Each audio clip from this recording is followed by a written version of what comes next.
The man in the gray hoodie sun barely peeked out through the morning haze as Sundar Pichai stood on the sidewalk.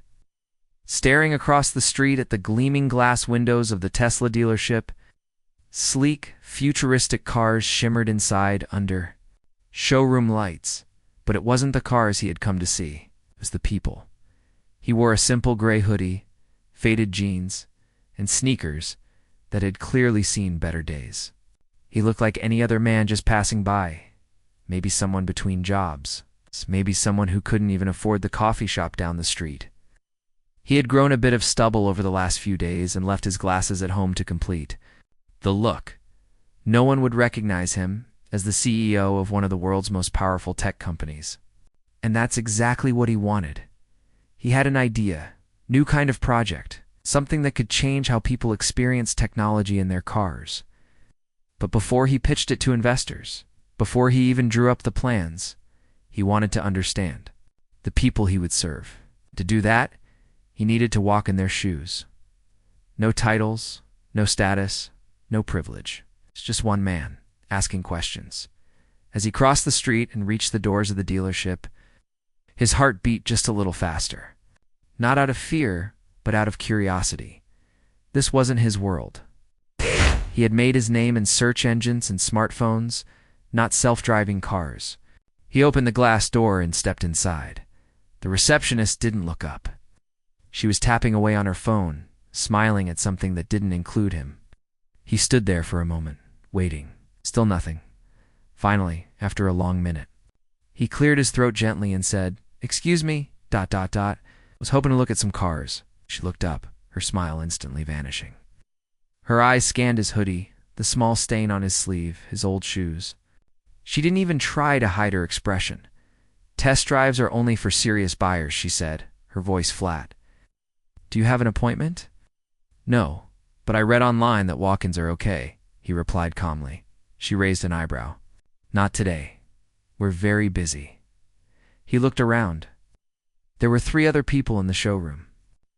2 salesmen were leaning against a car, laughing at something on one of their phones. A couple near the back were being shown a model by a third. It didn't seem busy at all. "I just want to ask a few questions," Sundar said, still soft-spoken. "Still polite? Then look it up online," she said, already going back to her phone. That's what the internet is for. He felt a strange mix of emotions rise up in him. Anger wasn't one of them.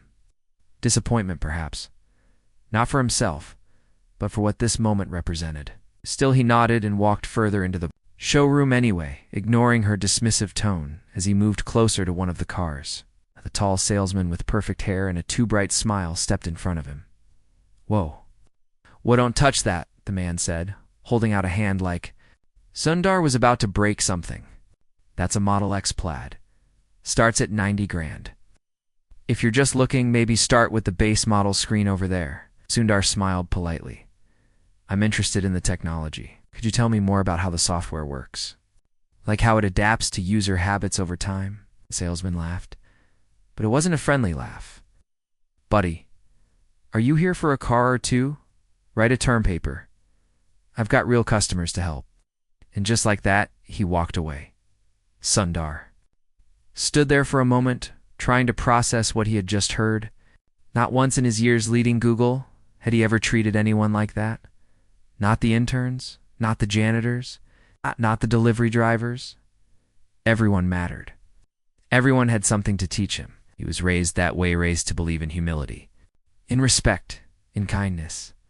He sat down quietly on a bench near the window, wondering what to do next. Maybe he had made a mistake coming here. Maybe people didn't want to be better. Maybe some places were just like this, shiny on the outside, hollow on the inside. But then something changed. A voice, soft, nervous and kind, double quotes. "Hi, ... I saw what happened. Do you need help?" He looked up and saw her. A young woman, maybe 23 or 24. She wore a red polo shirt with a small Tesla logo, but it looked like she hadn't been here long. There was something genuine in her eyes, something that hadn't been polished into fakery. "Thank you," he said. "I'm just curious about how your cars work. The software. It's the design thinking behind them." She smiled. "I'm new here, so I don't know everything yet. I'm studying computer science. Maybe we can figure it out together. That surprised him. Not just her openness, but her honesty. I'd like that, he said. As they talked, he found himself asking her questions about her studies, her dreams, why she chose this job, and she, in return, asked him about his thoughts on machine learning in cars, about user interfaces, about what made software truly human. She had no idea who he was, and he didn't tell her. They sat beside the Model X, talking for nearly 40 minutes. Neither of the other salesmen noticed. The receptionist never looked up again. But this young woman, her name was Rena, was the only one who treated him like a person, not a wallet. Finally, she asked, "So, TV we're designing? A car. What would you do differently?" Sundar paused. He was about to answer when a sharp voice cut through the air. "Rena, why are you wasting time with that guy? Come help with real customers," her manager. Tall, loud, and clearly annoyed. Rena stood up quickly, flustered. "I'm sorry. It's just he's not buying anything," the manager snapped. At him, she turned to Sundar, her face apologetic, almost ashamed. He stood too, placing a hand gently on her shoulder. "It's okay," he said. "You've been very kind." And then he turned to leave. But just before he reached the door, he heard the manager mutter, "Next time, don't waste your brain on people who don't matter." It stopped him cold. He turned slowly, met the man's eyes, and smiled. "You might be surprised who matters," he said, then walked out into the sunlight. Across the street, a black car pulled up. The window rolled down, and the driver's Sundar's assistant nodded. He got in silently. "How'd it go?" she asked. "Better than expected," he said. He looked back once more at the glass building. At Rena, still standing awkwardly at the manager, already forgetting she existed. Then he said softly, almost to himself, "Let's buy this dealership." And that ... is where things start to get really interesting. The offer no one saw coming's next morning arrived not with silence, but with intention. Sundar sat at the edge of a long oak table in a small conference room high above the city. Sunlight streamed through the windows, cutting across the marble floors like golden ribbons. On the table sat nothing but a cup of ginger tea and a folder marked only with a single word change. He opened it slowly, thoughtfully, like a man turning the first page of a book that might change his life. He hadn't slept much the night before. His mind kept circling around Rena, the way she spoke with quiet curiosity, the kind that can't be taught. She reminded him of someone, maybe his younger self, maybe something he had lost along the way. He thought about how quickly kindness had been dismissed, how casually talent had been stepped over, and as someone who once walked barefoot to school in southern India, carrying his notebooks under his arm because his family couldn't afford a bag, he recognized that kind of dismissal all too well. He had built an empire not by being the loudest man in the room, but by listening, watching, learning. And now, with the dealership fresh in his memory, he felt something new stir inside him, not anger, not ego, but purpose. The meeting was brief. His assistant Priya handed him the latest financials. Buying the dealership wasn't just possible, it was laughably easy. For someone like Sundar, it was like picking up a bottle of water from a store shelf. But what came next wasn't about business. Not really. This was about designing a lesson. Not to humiliate, but to illuminate. 3 days later, the manager of the dealership walked into work, juggling a coffee in one hand and a half-eaten bagel in the other. The doors opened, automatically as always, but something was off. Lights were brighter, the furniture ... new. And in the center of the showroom, where the Model X usually stood, there was now a small, elegant sign that read, "Welcome to your new chapter." Before he could process what that meant, 2 sharply dressed legal representatives approached him and gently asked him to join them in the back office. Confusion turned to mild irritation, then full-blown panic when he realized they weren't customers, definitely not here for a test drive. 15 minutes later, the entire dealership had been informed. The owner had changed. The building, the business, the very name on the lease, none of it was what it used to be. The purchase had happened quietly with all the legal speed and precision of a surgical strike. The team was stunned. People whispered. In corners. Even the receptionist put her phone down. Rena arrived last. She was out sick the day before and had no idea what had happened. When she stepped through the doors and saw the changes, her heart sank. She assumed she'd been fired like the others. But instead, a woman with kind eyes and a clipboard greeted her with a smile. Rena, right? Come with me. She followed the woman to a small room at the back of the building. The lights were softer there, and on the table sat a single note. It was handwritten. Thank you for seeing a person, not a paycheck. Someone noticed. Let's build something better together. You start Monday as lead customer experience designer, full salary, full training, and a mentor who believes in you. We'll explain everything soon. Just be you. Rena blinked, unsure whether she was dreaming. Her hands trembled slightly as she read the note again. She had barely been at the dealership for a month. She didn't even have a nameplate on her desk yet. And now, this. Meanwhile, in a small cafe across the street, Sundar watched the commotion through the glass. He sipped his chai slowly, calmly, not because he enjoyed the power of the moment. He was far past those days. What he felt was something deeper, something closer to hope. He knew this wasn't a solution to the world's bigger problems. It wouldn't end discrimination or fix corporate arrogance overnight, but it was a start. A single, precise move in a long game of quiet revolution. As he stood to leave, he saw Rena walk out the front doors of the dealership, still holding the note, looking both confused and amazed. She didn't see him, but he saw her. And just before he turned the corner, he whispered to himself, next step. Let's teach them how to listen. But just as he reached his car, his phone buzzed. A message from an unknown number appeared. On his screen, it read, We know who you are. We don't like what you're doing. Back off. His eyes narrowed, not in fear, but in curiosity. Ah, he murmured, slipping the phone into his pocket. Now, the real game begins. Asterisk messages. In the shadows, rain came down in that strange sideways way.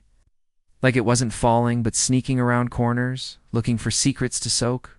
Sundar sat alone in a quiet hotel room, the kind with dim yellow lights and curtains that never quite closed all the way. He had moved into this place under an alias 2 nights ago, not because he feared being found, but because he wanted to. Watch without being seen.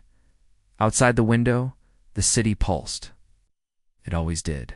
Out. But now, somewhere out there, someone had noticed him, man, not in the way he preferred. The message still glowed on his phone screen. No signature, just those 6 sharp words. We know who you are. Back off. It wasn't a threat. Not exactly. But it was enough to raise questions. Not about safety, he had faced bigger things, but about intent. Who had sent it? And more importantly, what were they protecting? He scrolled back through the events of the last few days. The dealership, the cruel manager, the kind stranger named Rena. The buyout had triggered a silent chain reaction, but he hadn't expected resistance so soon. Sure, some egos would be bruised. But this smelled like something bigger. And as he sat there thinking, something started to itch at the edge of his memory. Years ago, when he was still building Chrome, he remembered an old rule someone once told him. When the code behaves badly, and no one knows why, look for what's not being said. Sometimes silence is the loudest alarm. So he did something he hadn't done in years. He started digging not with algorithms or teams, but with instinct. He made some calls, subtle ones. Sent encrypted messages to a few trusted contacts. And by morning, a pattern began to form. The dealership he bought, it wasn't just a showroom. It was a node one of several owned by a quiet group of investors, all connected to a data analytics company no one really talked about. On the surface, they handled sales metrics and user preferences for luxury car brands. But deeper down, far beneath the legal filings and corporate shields, something more interesting bubbled. They weren't just tracking car sales. They were tracking people, location data, biometric responses inside the vehicles, eye movement patterns, even voice stress analysis through voice assistants, all under the guise of improving customer experience. And it was happening silently, legally. Buried under layers of consent forms no one read, Sundar leaned back in his chair, stunned for a moment not by the tech, but by the purpose. This was manipulation, engineered with the elegance of a symphony. It was data being harvested not just to sell better cars, but to shape behavior. Loyalty built not on love, but on algorithms. And now, by buying the dealership, he had stepped directly into their playground. He stared out the window, the rain, finally easing into a whisper. He knew what came next. He had to expose them. But to do it, he'd need help. Not from CEOs or lawyers. From someone unexpected, someone honest. Someone like Rena. He met her again at a small park bench 2 blocks from the dealership. She looked different now, more confident. But her eyes were still wide with wonder, and she still carried a notebook wherever she went. "You okay?" she asked, noticing the tension in his face. "That depends," he said, handing her a folder. "I need you to read this.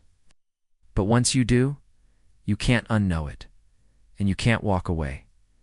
She opened the folder slowly. Her fingers trembled a little, page after page, graph after graph. Her eyes grew wider. By the time she looked up, her voice was barely a whisper. "They're using people." He nodded, double quotes, "and now they know." "Which means we're on a clock." "Why me?" she asked. I barely know how this all works." "You see people," he said simply, "and you listen. It's rarer than any code." "I've written." She didn't answer right away, just sat there, eyes locked on the folder in her lap. The wind rustled through the leaves above them. Somewhere in the distance, a siren cried out and faded again. Finally, she said, "Okay, I'm in." He smiled gently, not triumphant, more like grateful. "Good. We'll need to play this smart, quiet, from the inside." But before he could explain the plan, his phone buzzed again. This time it wasn't a message. It was a live video feed. What he saw turned his blood cold. It was the dealership. The camera was moving fast, shaky. Someone was running. Voices shouted in the background. Then the frame stopped, suddenly focused. On fire, smoke, a wall of it, and a scream. Short, sharp, real, and then darkness. The screen went black. He looked at Rena. Someone's trying to burn the truth down. Ashes and algorithm-ash night air was thick with smoke and confusion. Sundar stood at the edge of the crowd, hands shoved deep in his jacket pockets. Eyes fixed on the dealership as it smoldered behind a line of yellow tape and flashing lights. Firefighters moved like ghosts in orange suits, dragging hoses through steam and ruin. What once gleamed with polished steel and artificial smiles now looked like a haunted memory. The front of the building was scorched. The glass had exploded outward in 1,000 glittering fragments, scattered like breadcrumbs for anyone curious enough to follow. But Sundar wasn't surprised. No surprise had been replaced by something quieter and colder certainty. This wasn't an accident. This was a signal. The people behind the message had tried to whisper first. When he didn't back down, they reached for fire. A young officer walked past him, muttering into a radio. Sundar caught just enough to understand. The fire hadn't reached the office in the back. The files, the servers. Some of it had survived, but for how long? Someone would make sure the rest vanished by morning. Rena arrived 20 minutes later, her breath short from running, hair tied in a quick knot, her eyes wild with questions. "Is anyone hurt?" she asked before anything else. "No staff inside. No customers." "Just the truth," Sundar said, motioning toward the ruined building. She followed his gaze, then looked back at him. "This isn't just about data anymore, is it?" He shook his head slowly. "It never was. It's about control." Took her to a diner down the street, one of those places that hadn't changed since the 70s. All chrome trim and cracked red vinyl booths. The waitress poured coffee without asking, and neither of them touched the menus. Sundar opened his laptop and slid it across the table. Before the fire started, he said a backup was triggered. Automatic. It saved the last 3 weeks. Of internal communication, emails, voice memos, even encrypted messages between the executives. It's not everything, but it's enough. Rena's fingers hovered above the keyboard, then slowly lowered. You want me to go through it? I want you to feel through it, he said. Look for patterns, tone changes, phrases that repeat. You don't need to be a hacker, just dot. Listen to the way they speak when they think no one's listening. They spent hours there, side by side. One coffee became three. The sky shifted from black to a hesitant gray. And with every scroll, every click, the shape of the enemy began to sharpen. They weren't just collecting data, they were crafting. Behavioral nudges, manipulating driver decisions, mood responses, even purchase timing. One internal memo described it as steering humans like we steer machines. Another cheerfully detailed an experiment where certain driving patterns were subtly altered to lead customers toward higher-end upgrades. No warnings, no permissions, just silent persuasion, masked as convenience. But buried deep in a corrupted audio file, Rena found something worse. A voice, female, scared. They don't want us to ask questions anymore. I tried to raise it with the board. Now I think they're watching me. Click. Static. Silence. The timestamp was from 4 months ago. And the woman, a data scientist named Lena, Agral former. Employee, never publicly fired, never seen again. Her LinkedIn had gone quiet. No social updates, no new jobs. She had simply ... vanished. Rena looked at Sundar, eyes wide. What if she tried to expose them? Then they erased her, he said softly. But the conversation was cut short when Sundar's laptop blinked with a new message. This one sent to a private encrypted channel he hadn't used in years. It was a location, no name, no context. Just coordinates and a time, tonight, 11:17 p.m. And one more line beneath it. She's still alive. But not for long. Rena inhaled sharply. Do you think it's a trap? Definitely, Sundar replied. But sometimes you walk into the trap to see who's holding the rope. They left the diner just after sunset, slipping into the night like shadows with purpose. Sundar didn't bring any bodyguards, didn't alert the police, not yet. He needed clarity first, something raw and unfiltered. Answers that came not from a courtroom, but from the quiet corners where power hides its hands. They arrived at the address just in time. It was a storage facility on the edge of town, blinking fluorescent lights overhead, the kind of place where people hide things. They don't want found. They stepped inside. Each footstep echoed. The lockbox was already open, and there, huddled in a blanket, her face pale and thin, was Lena, alive, barely. But before Sundar could reach her, a voice rang out from the shadows behind them. You should have left this alone. He turned slowly. For men, no uniforms, no words, just intention. And that's when Sundar saw something on Lena's wrist, something blinking. A tracker. And just before the lights cut out completely, Lena whispered, They're not coming for me. They're coming for you. The echo and the dark light snapped off with a brutal finality, plunging everything into ink. The only sound was Sundar's breath, held tight in his chest, and the quiet mechanical hum of something unseen. It wasn't just darkness. It was manufactured silence, the kind built to muffle screams and steal time. Instinct took over. He reached blindly for Rena, whispering her name once, twice, until her hand found his in the black. Her grip was cold, but steady. Behind them, Lena didn't move. She had folded into herself like paper, her eyes locked on something far away inside her mind.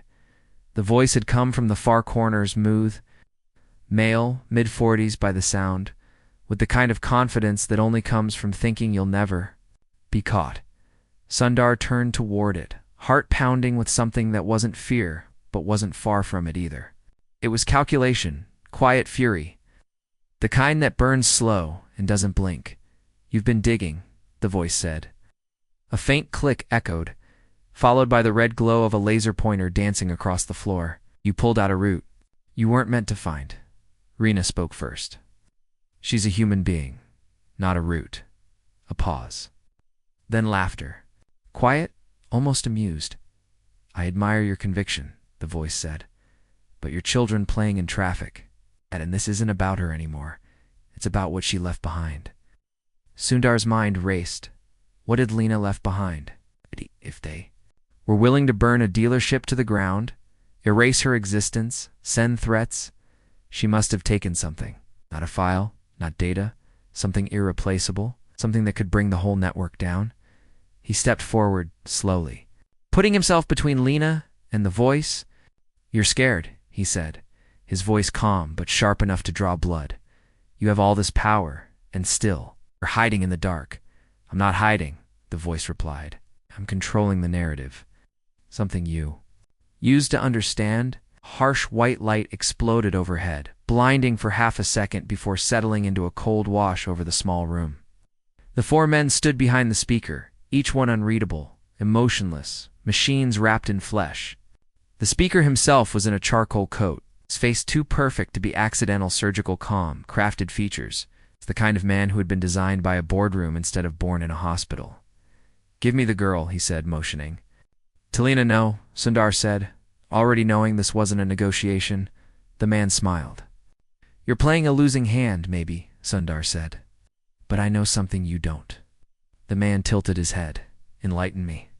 You've built your empire on the assumption that people won't look up, that they won't question. What's comfortable? But you forgot one thing. When you push the quiet ones long enough, they speak.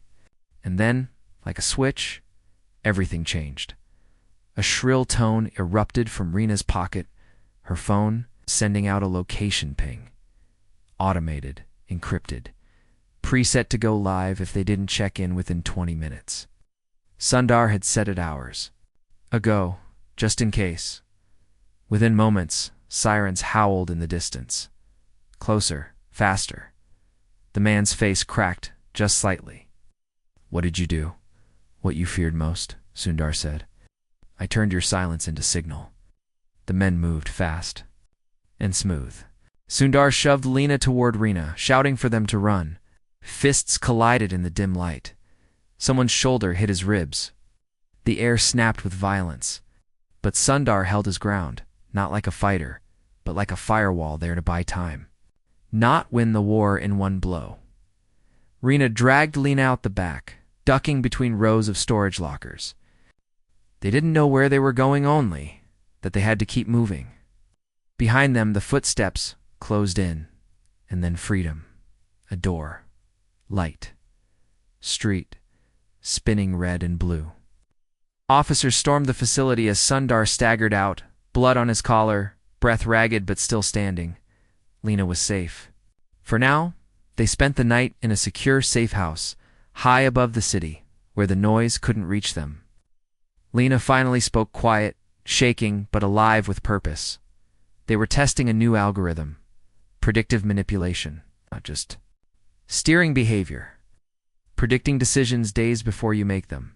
They called it the Echo. It watches everything, not just what you do, but what you almost do, what you think about doing. Then it shifts your world just enough to make it happen. Rena stared. You're saying it can make someone believe they're choosing, when really they're being chosen?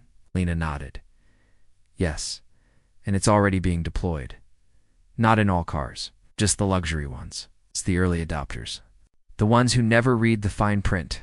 Sundar stood at the window, watching the lights below blur into motion. He whispered, more to himself than anyone else. They wanted to engineer the future. But they forgot something.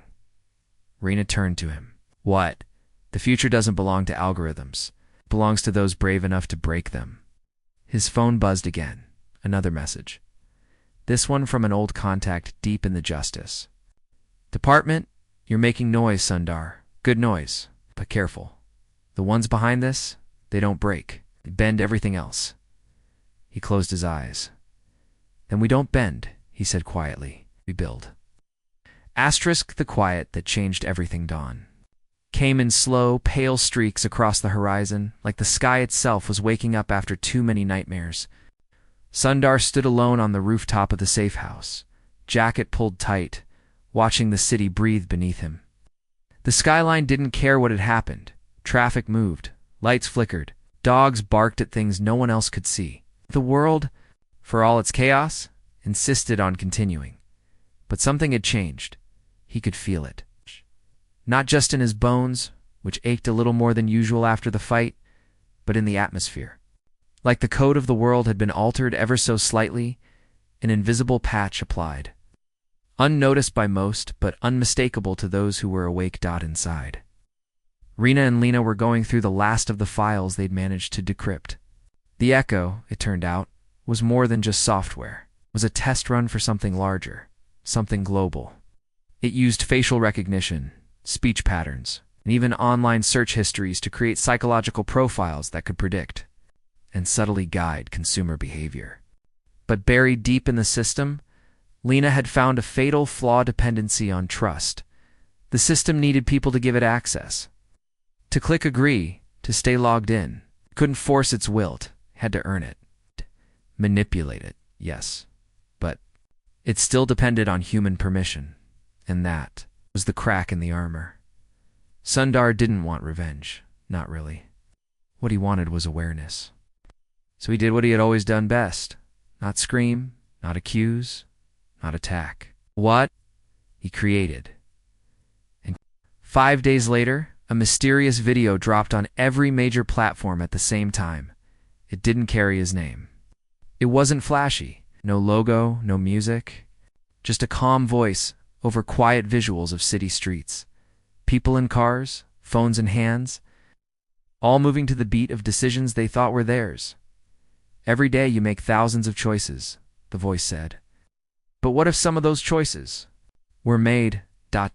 before you thought of them? Not by force, not by fraud, by design, by watching you, predicting you, steering you. The video didn't blame companies. It didn't name names. It didn't need to. It just ended with a question. Are you still driving your life for? Is someone else holding the wheel? The impact was immediate. Blogs exploded. Interviews popped up. The phrase algorithmic echo trended for 3 days straight. People started asking questions. Regulators perked up. Privacy forums swelled with new members. Even a few automakers, some nervous issued statements about reassessing user data handling policies. The group behind the original Echo project went underground, quietly, like a spider retreating into a crack in the wall. They weren't defeated, not yet. They were exposed. And in their world, exposure was the first wound. Lena was granted federal protection and took a quiet job at a research lab in Finland, away from cities, away from cameras. She sent Sundar a postcard a month later, just a pine tree and 3 words. Still watching quietly, Rena? She became a speaker, a writer, a kind of quiet revolutionary, with an honest smile and a stubborn soul. She traveled city to city, talking about technology and humanity not as enemies, but as dance partners. She always told the story of the man in the hoodie who came asking questions when no one else did. And Sundar returned to his life, not to power, but to purpose. He kept the dealership building, turned it into a public space part innovation. Lab, part community center, where young thinkers could build things not for profit, but for people. The first plaque on the wall read simply, respect, humility, resilience, kindness, the 4 wheels of any journey worth taking. One afternoon, a boy walked in, thin, shy, maybe 12 years old. Said he wanted to design an app that let old people hear the voices of their loved ones when they felt alone. Sundar knelt down, looked him in the eyes, and said, "That's not just an app, that's a reason. Because sometimes, the best code you can ever write is kindness." In the story of the man in the hoodie, the dealership, and the fire that became something like a modern myth, a whisper passed between programmers and drivers, executives and interns, a reminder that no matter how far technology goes, the human heart still drives the future. The end.